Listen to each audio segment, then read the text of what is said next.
Welcome to the Expert CRE Secrets podcast, where we believe most commercial real estate agents, luxury realtors, and realtors, they struggle with clarifying their passive income options. Not having a clear plan is the enemy, and using a proven brokerage model, such as the eXp commercial model, is the best way to grow your wealth, as well as owning investment real estate. Hey, I'm your host, Brett Swartz, and each episode I'm joined by some of the best commercial real estate brokers, agents, luxury realtors, and passive income wealth advisors in the world, where they share their ideas, deal stories, and inspiration. So together we can make complex broker strategies simple and passive income plans achievable. I'm excited about our next guest. She's out of the great state of Oregon, but originally from Southern California, and she has a passion for helping people buy and sell real estate. And I like to say creating a lifestyle while you're doing that. I've actually had the privilege of working her directly with now a kind of a co-client. And we're going to dive more into that. But I love her attention to detail, her passion for what she does, and also her background with investment real estate herself, and with her family and property management. Please welcome to the show with me, Kristina Horning. Hey, Kristina, how you doing? Good. How are you? Hey, I am better than I deserve. Excited to have you on the show. For our listeners getting to know you for the first time, would you give us a little bit more about your background and your current focus? Sure, absolutely. So I've been in a mix of commercial real estate, residential real estate, vacation rentals, self-storage facilities, a little bit of not really selling commercial, but asset management and leasing for the past 10 years or so, probably going on more like 14 to 16 years.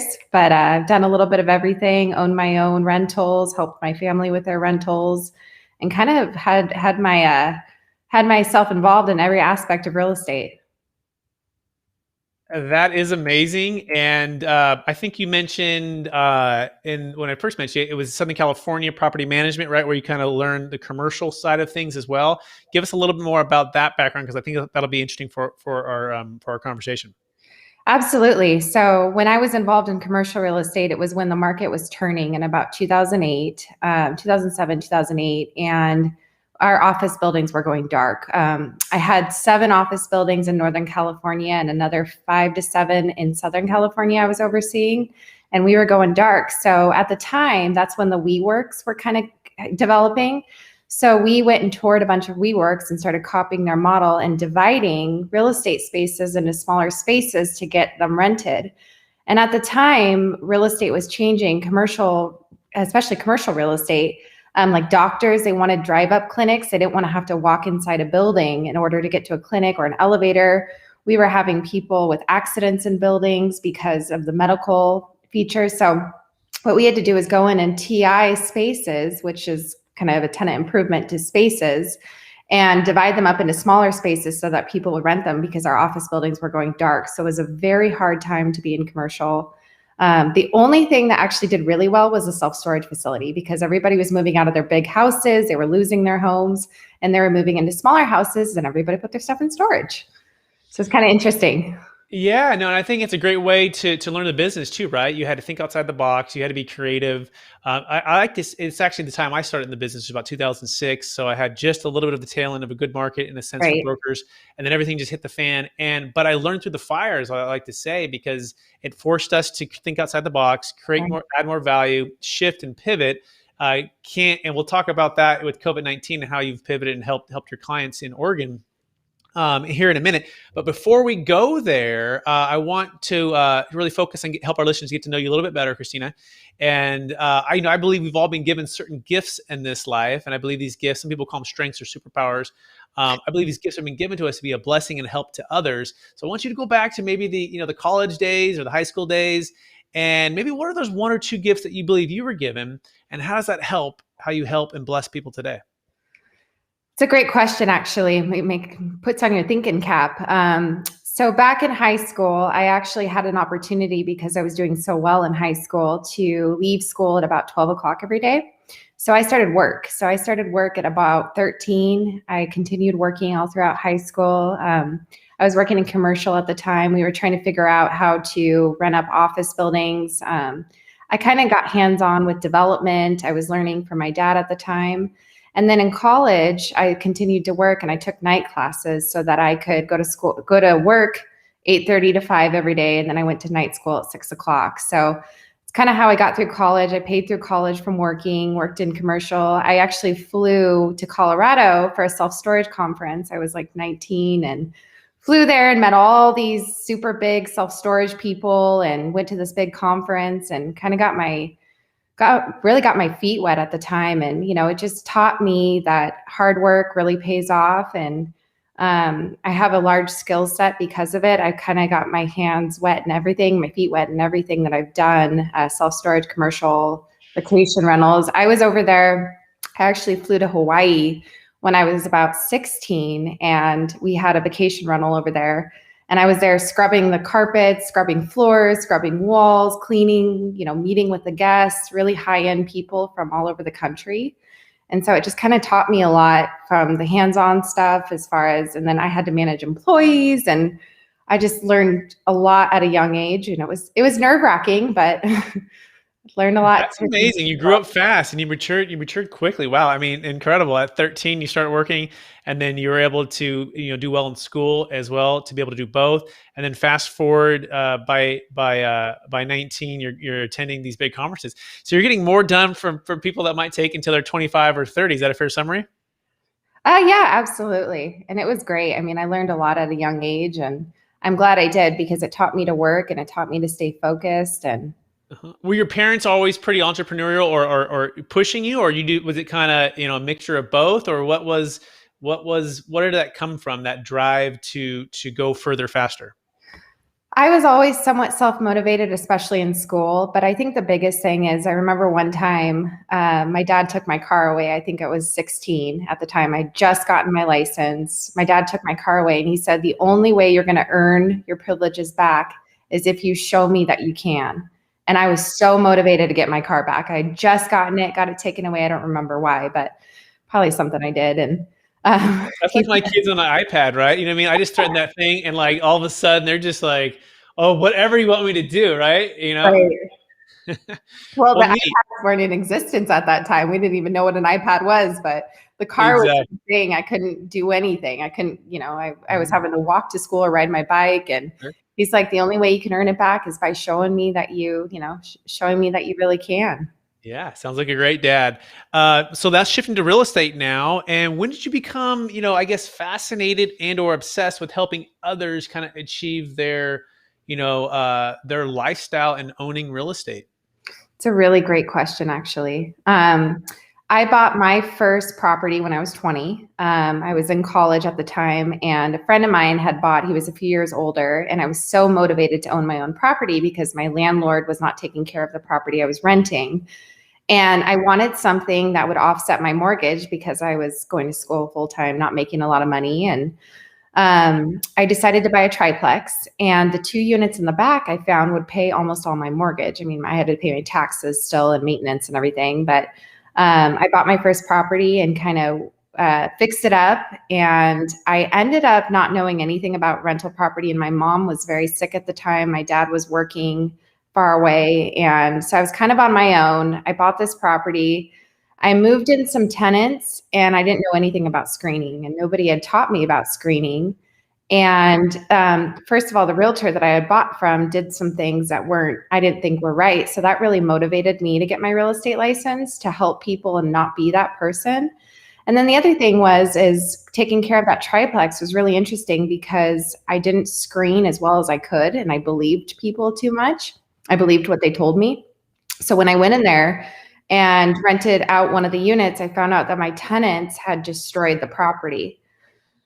And I couldn't evict them. I had to go to court, and it just taught me a lot. And now today, when I have people with multifamily property, I stress how important screening is because I've been through it personally. And the fact that I've had that experience, you always say you want to learn from others, but I learned the hard way. So I try to teach people that and tell them, screening is probably the most important thing when renting to tenants. Excellent. And by the way, you can learn more about Kristina at yourlifestyleliving.com. That's yourlifestyleliving.com. I think it's so true, right? Until you've had, or your close friend or family has had that experience. And by the way, I grew up in rentals and custom homes development with my dad. So very similar, I think your family owns real estate as well. And so as a part of that, you get firsthand experience of like the horror stories, right? Right. Or you do it yourself and you're like, oh man, Um, and now you have that with you that you can take that experience for your clients. So now let's apply that to your clients who are working with you, right? So maybe walk through an example of just that firsthand experience of how you're going to help somebody either buy a rental, or buy their first house, negotiate, look for those things that otherwise they might not be finding out. And that's obviously the value of representation, right? Right. Being a realtor. So walk us through maybe an example of how that's played out maybe in your career so far. Absolutely. So just because I've had that experience when I talk to people that are doing especially their first time investments and they're looking into a duplex, I'm like, that is a great idea. The second property I bought was also a duplex. And I tell people it's a wonderful idea, and you just have to be careful with screening. You have the options to self-manage or hire a property management company. When you get into 3 or more units, it's probably wise, especially in the Portland area, to have a property management company because the rental laws keep changing and they are hard to figure out. They're very strict laws and they are kind of all over the place. Oregon has statewide rent control, and I believe California does too. Is that right, Brett? Yeah, exactly. California has statewide rent control as of like last year. It all went in. That's what I thought. Yeah. So we have Oregon rent control, and then we have Portland rent control that's separate and it's completely different. Hmm. So when I'm talking to people about investing in residential real estate, duplexes, that kind of thing, I talk to them and I tell them, screening is very important if you want to self-manage. Look at how much the payment is going to offset your mortgage.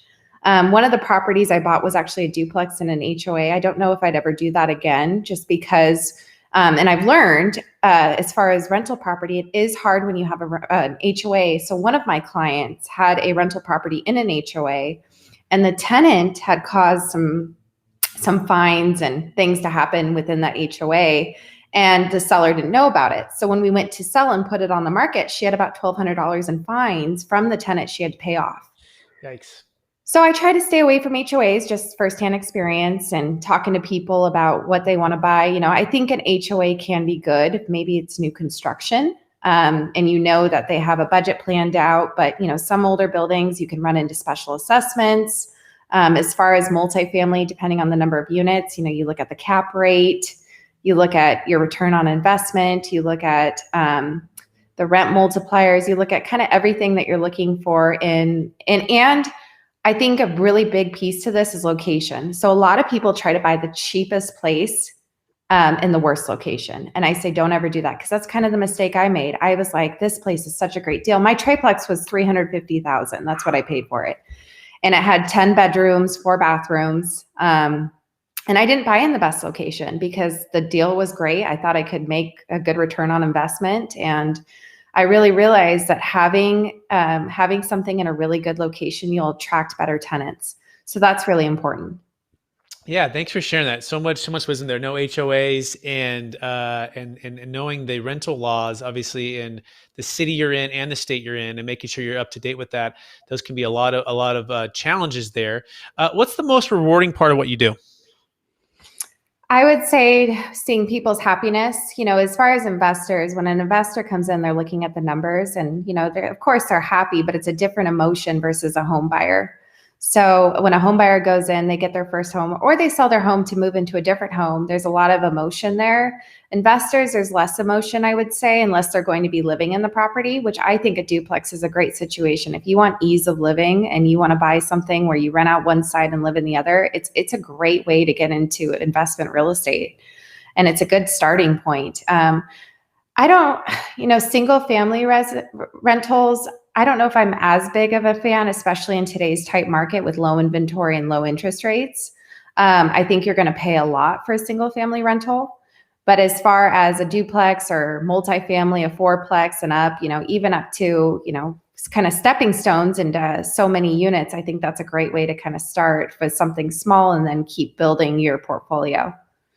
Excellent. And what's the biggest mistake you've ever made while being a real estate professional? You had to ask that one, right? Yeah, curious. Let's see here. Gosh, that is a great question. I would say one thing my dad always told me is whenever you start a career, whenever you do anything, you want to learn from the best.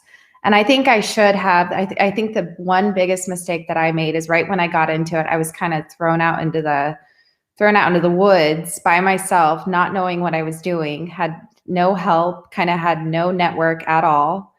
And I didn't go and say, hey, I was kind of shy at the time. And I said, hey, I didn't go and take the best agent and say, can I work for you? And that's the one biggest mistake that I think I made. Mm-hmm. No, very well said. Yeah, that's a lot of wisdom there. That being said, are you ready for the lightning round?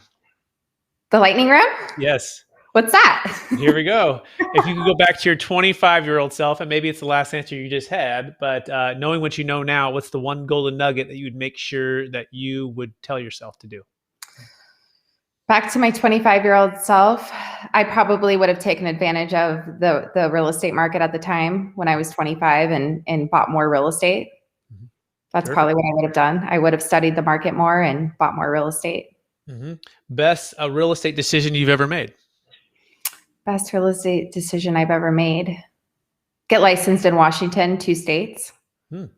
So you can help people in Washington and Oregon now, and that's a great part to talk about. What cities and markets are you serving?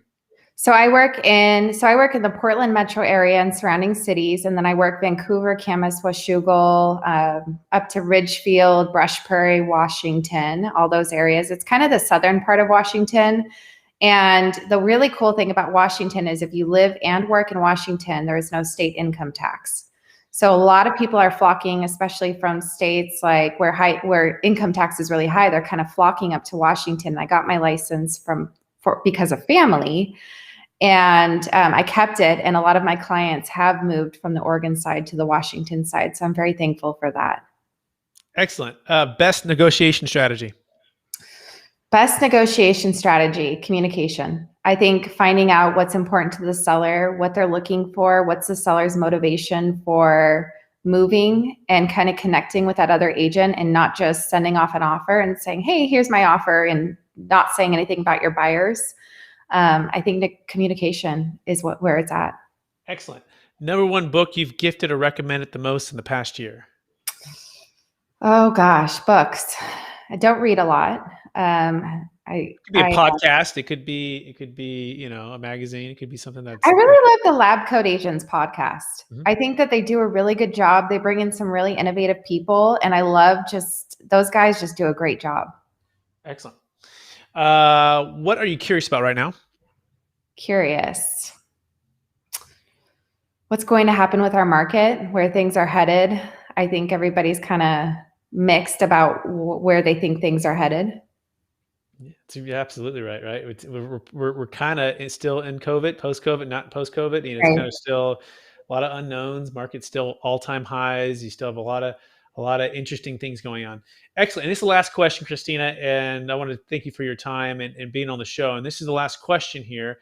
After all your success, after starting at age 13 working, after getting your car back from your dad after he said to go figure out and make it worth it, after helping so many people in real estate, commercial side with property management, now in Washington, Oregon, how do you stay centered in your values, and how do you stay encouraged to reach for new massive goals? It's hard, but I see agents who are doing things. I think the motivation of social media and all the agents who talk on social media is very helpful. They've started something new called Clubhouse, all those things where agents just talk, and having those other people to relate to is really important. I have real estate friends all over the country that I speak with, and that's really helpful. And I think there's so many opportunities with real estate. And I think that's the most motivating factor, because you can do a million things. You can be an investor, you can sell commercial, you can sell residential, you can be a developer. There's so many opportunities. So it's, even if, and people get scared, say that we have a turn in the market. I don't think it's going to be anything as bad as 2008. But people get scared, but there's so many opportunities. A friend of mine's a builder, and he said he loves it when there's a market turn because there's more opportunity.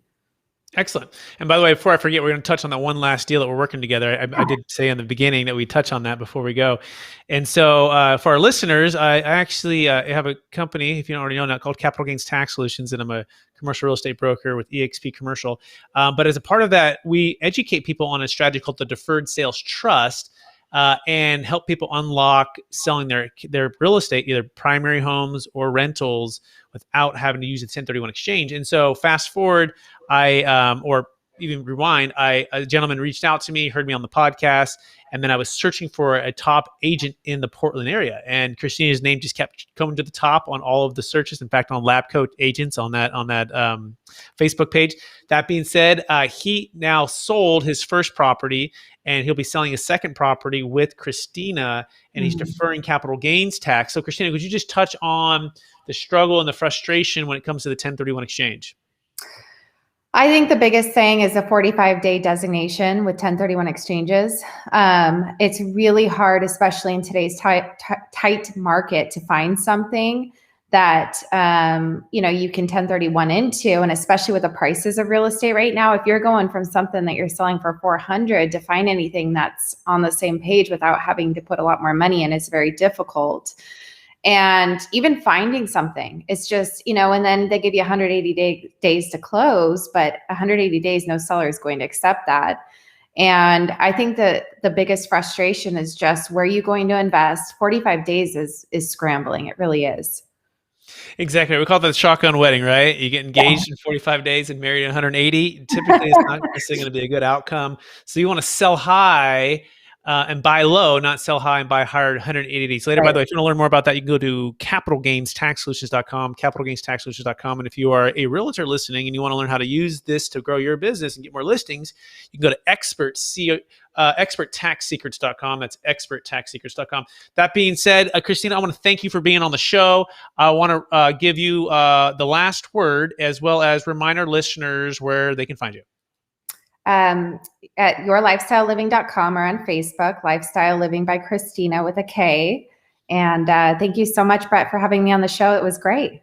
Absolutely. And with that, I want to thank our listeners for listening to another episode of the Expert CRE Secrets podcast, where we believe most commercial real estate brokers and luxury realtors, they struggle with clarifying their passive income options. Not having a clear plan is the enemy, and using a proven brokerage strategy such as the eXp commercial model and purchasing investment real estate, and also working with top realtors like Kristina Horning in Oregon and Washington area, is the best way to grow your wealth. Hey, if you want to hear more and see more how the eXp commercial model is hands down the best way to grow your real estate business, go to expertcresecrets.com. Hey, we appreciate you. Bye, everybody.